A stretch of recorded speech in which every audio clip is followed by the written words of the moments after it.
Salut à tous, alors je vous fais une review rapide du nouveau Dyson PureCool, donc le purificateur d'air et ventilateur sorti en 2018. Donc voilà comment se présente l'appareil, il est plutôt petit en termes de hauteur, j'ai pas mesuré, on doit être dans les peut-être 50 cm de haut, quelque chose comme ça. Ce que vous voyez en haut là, c'est la télécommande qui est aimantée, donc en fait on la pose retourner comme ceci et elle bouge pas. Donc ça c'est plutôt pas mal.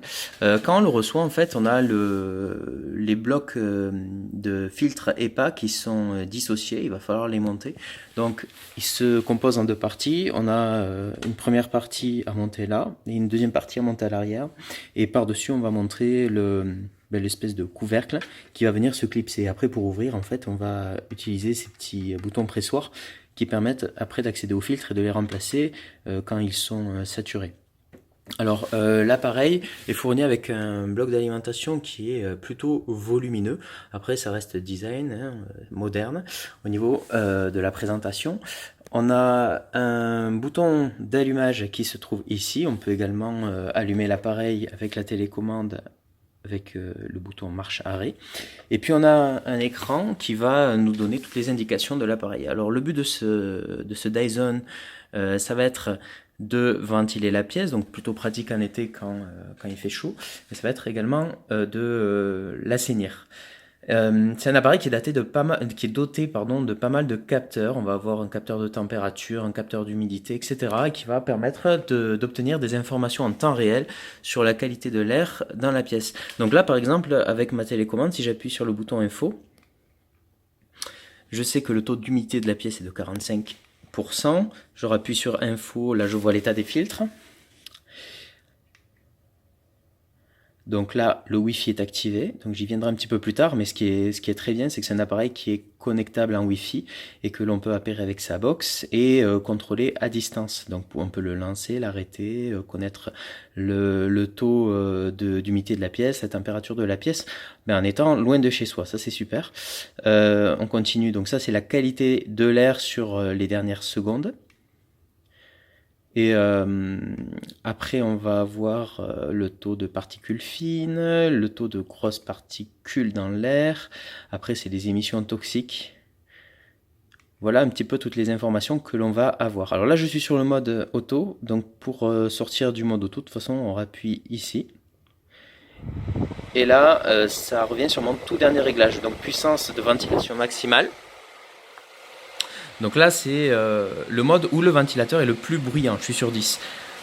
Sur la télécommande, on a le moins et le plus. Là, donc je vais appuyer sur moins. On passe sur 9, 8, etc. Et donc là, quand on descend en dessous, à partir de 5, 6, ben, on n'entend quasiment plus le ventilateur. Alors là, on a le mode où l'air est brassé. Par contre, si on veut uniquement utiliser la fonction de recyclage de l'air, on va utiliser ce petit bouton sur la télécommande. Et là, on n'a plus d'air qui est soufflé vers l'avant, mais on a juste l'air qui est recyclé. Donc là, le bloc inférieur est une sorte de petite centrale d'aspiration. Ça va aspirer l'air de la maison avec les microparticules, etc. Et puis à l'arrière, ça va rejeter de l'air. Voilà un petit peu le mode de fonctionnement. Après, en fait, si on veut le laisser fonctionner tout seul, et on va utiliser le mode auto. On a un mode qui permet de contrôler l'inclinaison. Donc tout ça, c'est réglable, entièrement paramétrable. Si on appuie sur la télécommande, on peut désactiver, on peut activer rotation à 45 degrés. On va pouvoir mettre à 90, 180 ou 350 degrés. Donc ça, c'est vraiment bon, vraiment pas mal. Et puis, on a un mode nuit qui permet de faire tourner l'appareil lorsqu'on est couché pour ne pas être dérangé par le bruit. Donc ça, c'est la première chose. La deuxième chose, et pour moi c'est le point fort de cette application, enfin de cet appareil, c'est le fonctionnement connecté. Alors je vais vous montrer ce que ça donne. Là sur mon smartphone, j'ai installé l'application Dyson Link. Dyson Link, donc quand on a appairé en Wi-Fi son ventilateur avec son smartphone, en fait, bon, il va y avoir tout d'abord des mises à jour firmware, donc c'est pour ça que je conseille bien entendu de faire l'appairage du purificateur d'air de manière à avoir la dernière version logicielle pour que le ventilateur soit le plus efficace possible. Et puis ensuite, eh bien, on va pouvoir contrôler complètement son appareil où que l'on se trouve. Donc là, je suis pas en mode box internet, je suis en mode 4G, 3G, 4G. D'ailleurs, c'est marqué en haut, je suis en 4G. J'ai précisé une ville qui est Paris. On a la qualité de l'air extérieur, donc ça indique que l'air à Paris est médiocre aujourd'hui. On a 6 degrés, température, etc. Et puis là, on voit qu'est-ce qu'il y a dans la maison. Donc le ventilateur, je l'ai installé au salon. Température dans le salon 22 degrés, taux d'humidité, etc.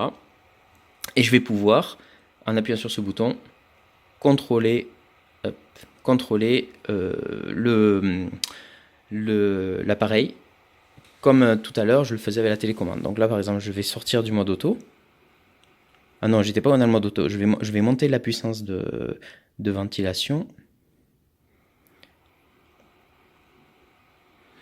Donc on va définir sur 9.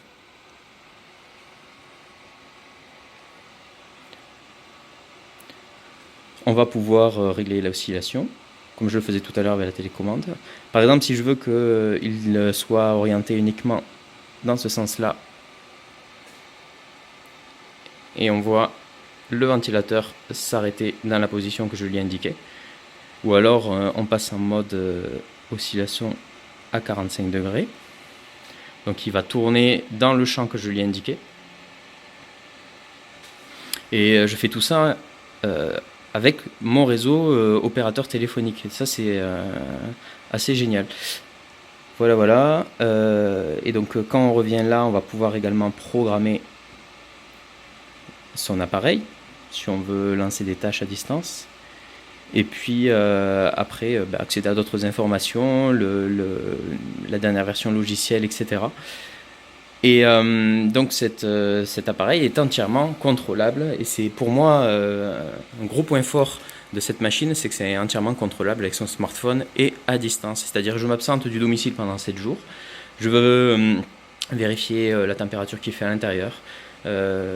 Admettons que j'habite dans un logement qui est humide, et bien je vais pouvoir activer à distance le Dyson PureCool pour qu'il assainisse un petit peu l'air. Alors ça joue pas le rôle d'un bloc absorbeur d'humidité, mais au moins ça a le mérite d'assainir l'air ambiant. Oui, et dernière chose que je n'ai pas pensé à préciser dans la première partie de la vidéo, c'est qu'en fait l'appareil est compatible avec Amazon Alexa. Donc moi je n'ai pas encore Alexa, donc je n'ai pas testé, mais apparemment on peut contrôler à la voix l'appareil et ses fonctionnalités. Donc ça peut être pas mal. Après, à voir si ça fonctionne avec l'écosystème d'autres constructeurs du genre TP-Link, etc. J'attendrai d'avoir Amazon Alexa entre les mains pour pouvoir me donner un avis plus éclairé sur ce point. Voilà, à bientôt.